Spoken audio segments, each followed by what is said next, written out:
Hey guys, welcome back to my channel. I really hope that you are having an amazing day. Today I'm using my microphone for the first time, and so I really hope that the sound quality is much better. When I first started my channel, I had a really good microphone, and then I got a new phone that doesn't have a headphone jack.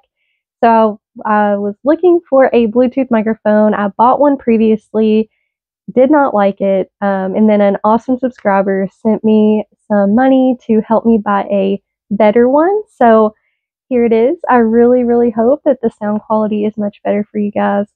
So anyway, if you couldn't tell by the title, I'm going to be going over the yarn under and the yarn over method when doing amigurumi. So as you all know, the most common method is yarning over. That is what we typically do and what we're taught to do in crochet. So when I first started doing amigurumi, that is what I did, the regular yarn over method. Also, don't worry, I will be flipping the camera around and giving you a little bit of a look at how to do the yarn under so that you can kind of see it in action. But anyway, I started just doing the yarn over method, and it's okay if that's what you do, if that's what you prefer, if you've never heard of the yarn under method with amigurumi, it's totally fine. Like, it's not gonna make such a huge difference that it's just like absolutely like you have to do it a certain way. But to me, and from what I've heard from a lot of other people, the yarn under method just creates a little bit of a cleaner project with less gapping between the stitches. And with amigurumi, that's really important because you definitely don't want loose stitches and gapping between because then the stuffing will fall out. And of course, that also depends on your tension, but regardless of tension, I do believe that the yarn under method gives you a much tighter knit, cleaner looking project. So I'm going to give you a couple of examples. The first one that I'm going to show you is not the same project, but hopefully you can still see the difference. So this is one of my first amigurumi that I've ever made. You probably have seen him up in the back of my videos. It's one of my favorite ones ever. I believe that this, okay, I'm not even going to try to say who it's by because I don't want to say the wrong thing.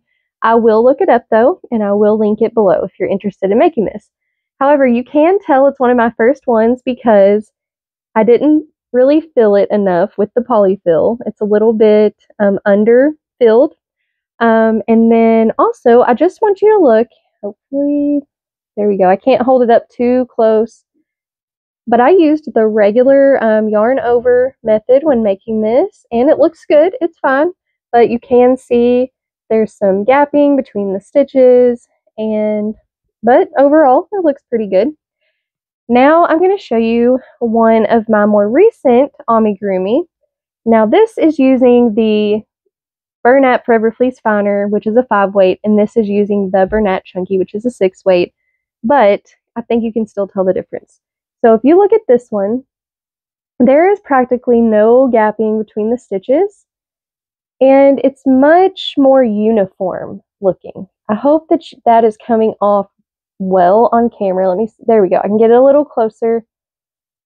So I'm just going to kind of turn these around different ways so you can kind of see the stitches and the way they look.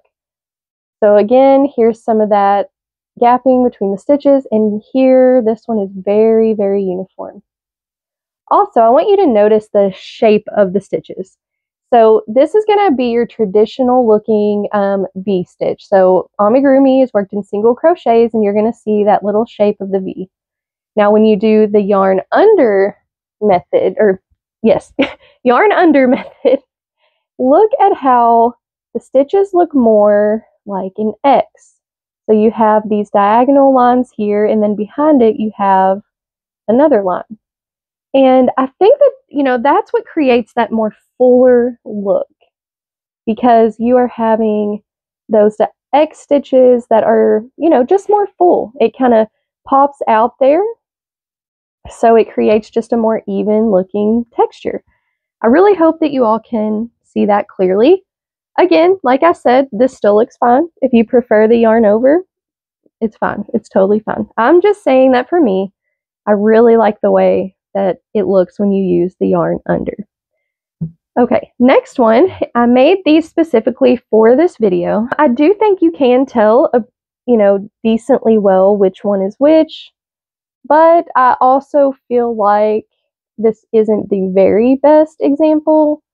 I think you could see it much more clearly with these two. So that's why I went with that one first. But I want you to just look and see if you can tell which one is the yarn under version of the strawberry and which one is yarn over.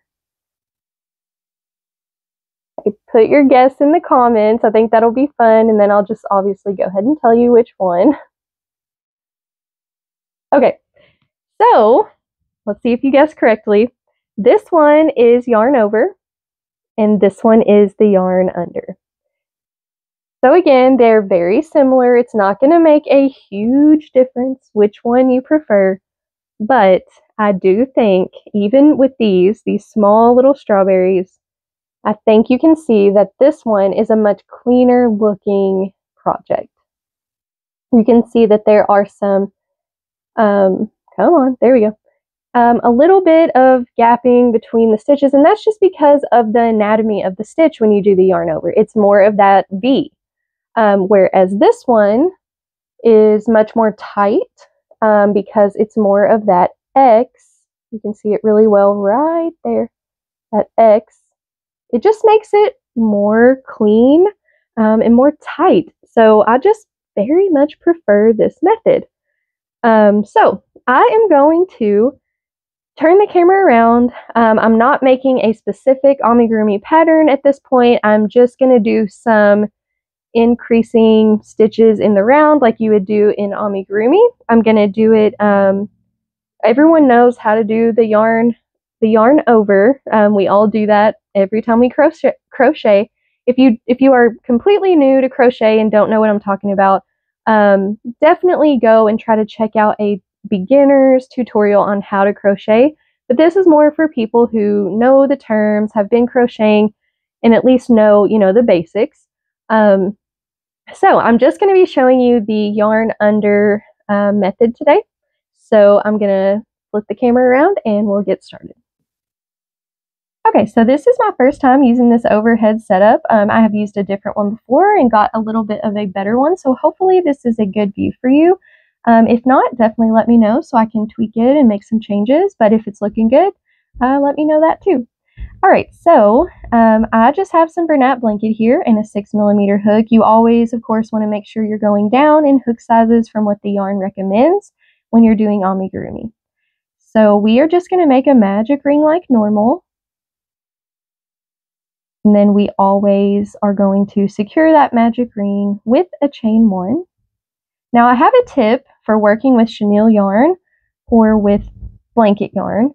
You want to do your stitches that go around your magic ring looser than you normally would, because it is harder to close a magic ring with this type of yarn. And so once you pull it and tighten it up, the stitches will tighten up a little bit. So don't worry too much about that. So I'm going to show you first of all what we normally would do. So you would normally go through here, you would yarn over, you would pull up a loop, and then complete your single crochet. With the yarn under method, all you're going to do is same as before, stick your hook through the ring. This time, instead of yarning over, you are going to put the yarn under the hook and pull it through, and then you're just going to complete that single crochet like normal. Again, keeping those first initial stitches looser so you don't have as much trouble closing the magic ring. Okay, again, we're going to stick it through the ring like normal, and instead of yarning over, we are going to put the yarn under the hook. We are going to pull up a loop, loosen it a little bit, and then complete the single crochet as normal. Okay, one more time slow, and then I will do it normal speed. We are just going to put the hook through the ring. We are going to yarn under, so the yarn goes under the hook, pull through, make sure it's a little looser, and then complete as normal. Okay, so I'm going to do a few more. I'm not doing, again, any particular pattern. I'm just working a few single crochets in a magic ring, and then I will show you what it looks like when you're just working through regular stitches. So through the ring, yarn under. Okay, this is what it looks like at normal speed. And don't be, you know, irritated with yourself or discouraged if it doesn't come naturally to you at first, especially those of us who have been crocheting for quite a while. That yarn over is just ingrained in our muscle memory, and so it can be hard to break. But I promise you that it does become like second nature once you've done it a few times. Okay, so we are going to close that magic ring, and again, it's much easier to do if you kept those initial stitches a little bit looser. Okay, and then we are going to go through our first stitch, which is right here. It's a little hard to tell with blanket yarn, but you can kind of learn to feel it. Okay, so you're going to stick it through like normal. Now, normally you would do this. You would yarn over your hook, pull it through, and complete. But with the yarn under method, you are going to just put it through the hook as normal, and then you put the yarn under the hook, pull it through, and complete as normal. So the only thing different you're doing is when you're pulling up that loop, that's when you're going to yarn under. You're still going to yarn over when you go to complete the single crochet. So again, through the hook, yarn under, pull up a loop. You have 2 loops on your hook, complete as normal. One more time, through the stitch, yarn under the hook, pull through, and complete as normal. Okay, so hopefully that helped you to see how to do the yarn under method and why I prefer it so much.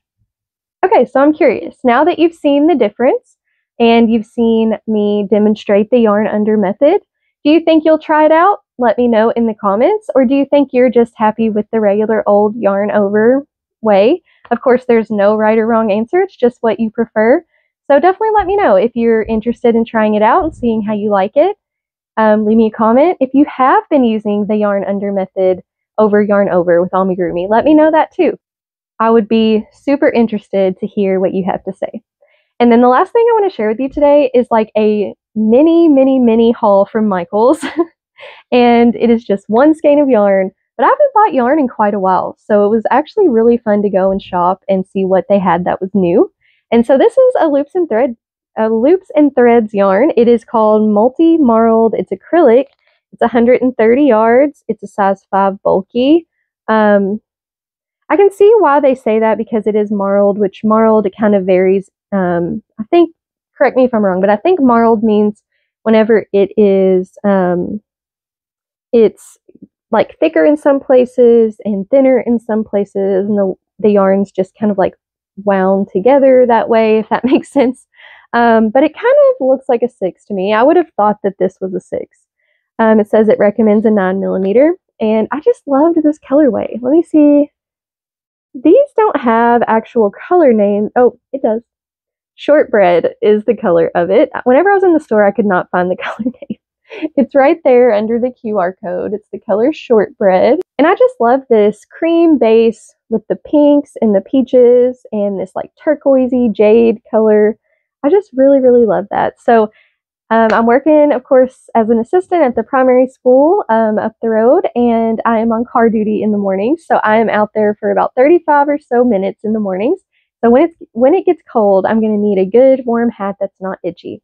And I'm hoping anyway, that this is not going to be itchy. It feels really soft and really nice. So definitely stay tuned for a hat coming your way, a finished hat. So also, I want to let you know to be on the lookout for an Everything I Crocheted This Week video. It will be coming out at the end of this week at some point, whenever I get a chance to film it, but that is definitely a goal of mine.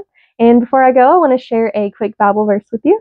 This is out of the book. I've read several verses out of this book, and it is 100 Bible Verses Everyone Should Know by Heart by Robert J. Morgan. And it is Psalm 23:1, and it says, "The Lord is my shepherd. There is nothing I lack."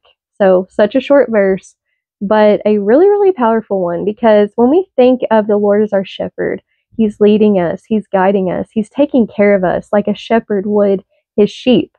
We don't have to fear. We can know that He's going to provide for us everything we need. So sheep, they can't fend for themselves, basically. They're weak. They have trouble, like they get lost. So they need someone to lead them and guide them to water and where they're going to eat, where lush grass is, and to protect them from wolves and to keep them safe at night inside of a enclosure.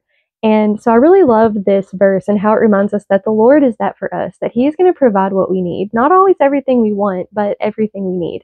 I'm also going to link a video below to a great video by Expedition Bible that talks about how we can compare a real shepherd herding sheep in real life to how Jesus is our shepherd. And it's a phenomenal video. I really hope that you check it out. So again, all patterns that I mentioned today will be linked in the description as well as that video. I really hope that you have an amazing day, an amazing rest of your week, and I will see you super soon in the next one. Bye!